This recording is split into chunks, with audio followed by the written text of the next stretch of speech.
گنتی اور اس کا چھٹا باب جو 27 آیات پر مشتمل ہے۔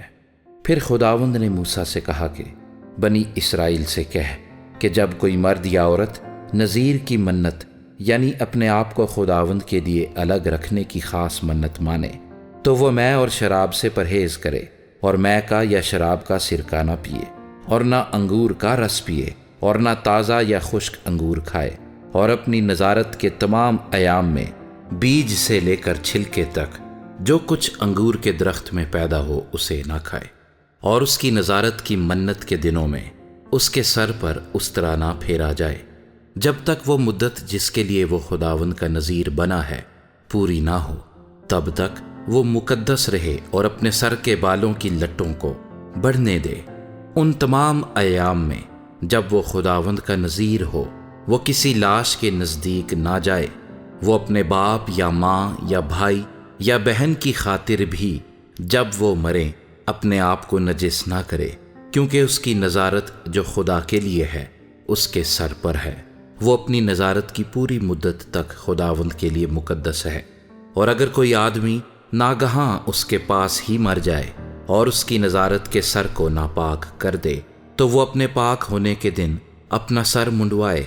یعنی 7ویں دن سر منڈوائے، اور 8ویں روز 2 قمریاں یا کبوتر کے 2 بچے خیمہ اجتماع کے دروازے پر کاہن کے پاس لائے، اور کاہن ایک کو خطا کی قربانی کے لیے اور دوسرے کو سوختنی قربانی کے لیے گزرانے اور اس کے لیے کفارہ دے، کیونکہ وہ مردے کے سبب سے گنہگار ٹھہرا ہے، اور اس کے سر کو اسی دن مقدس کرے۔ پھر وہ اپنی نظارت کی مدت کو خداوند کے لیے مقدس کرے اور ایک 1 سالہ نر برا جرم کی قربانی کے لیے لائے، لیکن جو دن گزر گئے ہیں وہ گنے نہیں جائیں گے، کیونکہ اس کی نظارت ناپاک ہو گئی تھی۔ اور نذیر کے لیے شرع یہ ہے کہ جب اس کی نظارت کے دن پورے ہو جائیں تو وہ خیمہ اجتماع کے دروازے پر حاضر کیا جائے، اور وہ خداوند کے حضور اپنا چڑھاوا چڑھائے، یعنی سوختنی قربانی کے لیے ایک بے عیب 1 سالہ نر برا، اور خطا کی قربانی کے لیے ایک بے عیب 1 سالہ مادہ برا، اور سلامتی کی قربانی کے لیے ایک بے عیب مینڈھا، اور بے خمیری روٹیوں کی 1 ٹوکری، اور تیل ملے ہوئے میدے کے کلچے اور تیل چپڑی ہوئی بے خمیری روٹیاں، اور ان کی نظر کی قربانی اور ان کے تپاون لائے، اور کاہن ان کو خداوند کے حضور لا کر اس کی طرف سے خطا کی قربانی اور سوختنی قربانی گزرانے، اور اس مینڈھے کو بے خمیری روٹیوں کی ٹوکری کے ساتھ خداوند کے حضور سلامتی کی قربانی کے طور پر گزرانے، اور کاہن اس کی نظر کی قربانی اور اس کا تپاون بھی چڑھائے، اور وہ نذیر خیمہ اجتماع کے دروازے پر اپنی نظارت کے بال منڈوائے اور نظارت کے بالوں کو اس آگ میں ڈال دے جو سلامتی کی قربانی کے نیچے ہوگی۔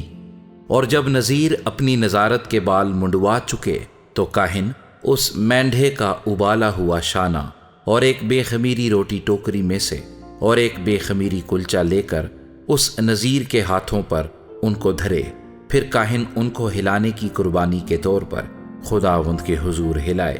ہلانے کی قربانی کے سینے اور اٹھانے کی قربانی کے شانے کے ساتھ یہ بھی کاہن کے لیے مقدس ہیں۔ اس کے بعد نذیر میں پی سکے گا۔ نذیر جو منت مانے اور جو چڑھاوا اپنی نظارت کے لیے خداوند کے حضور لائے، علاوہ اس کے جس کا اسے مقدور ہو، ان سبھوں کے بارے میں شرع یہ ہے، جیسی منت اس نے مانی ہو ویسا ہی اس کو نظارت کی شرع کے مطابق عمل کرنا پڑے گا۔ اور خداوند نے موسیٰ سے کہا کہ ہارون اور اس کے بیٹوں سے کہہ کہ تم بنی اسرائیل کو اس طرح دعا دیا کرنا، تم ان سے کہنا خداوند تجھے برکت دے اور تجھے محفوظ رکھے، خداوند اپنا چہرہ تجھ پر جلوہ گر فرمائے اور تجھ پر مہربان رہے، خداوند اپنا چہرہ تیری طرف متوجہ کرے اور تجھے سلامتی بخشے۔ اس طرح وہ میرے نام کو بنی اسرائیل پر رکھیں اور میں ان کو برکت بخشوں گا۔